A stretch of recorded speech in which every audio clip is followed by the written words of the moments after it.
కాంగ్రెస్ ప్రభుత్వం వచ్చి ఒక సంవత్సరం అయిపోయింది. ఇప్పటిదాకా మహిళలకు మహాలక్ష్మి 2500 ఇస్తామని హామీ ఇచ్చాడు ముఖ్యమంత్రి గారు. ఏ హామీ కూడా ఒకటి కూడా నెరవేరలేదు.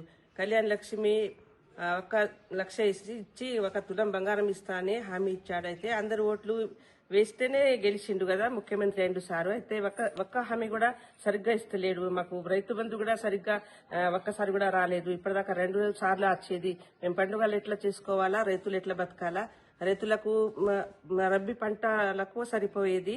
మాకు ఇంకా సీజన్ కు కూడా ఏం పనికి రాలే. ఇప్పటిదాకా రైతు బంధు ఒకసారి కూడా వేయలేదు. ఇంత మోసం చేస్తాడని తెలియలే కదా ప్రభుత్వం,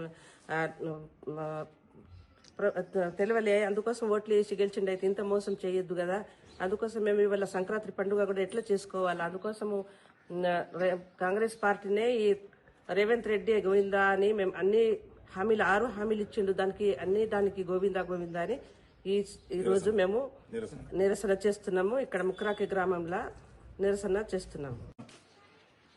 ఈ గవర్నమెంట్ వచ్చి దగ్గర 1 సంవత్సరం అయిపోయింది. కానీ ఇప్పటిదాకా ఏ 6 గ్యారంటీలు ఒక్కటి సుగా సరిగ్గా నెరవేరలే. ఈ కాంగ్రెస్ ప్రభుత్వం వచ్చి ఇంత ఇబ్బంది పడుతున్నామంటే చాలా కష్టంగా వ్యవహరిస్తున్నాడు.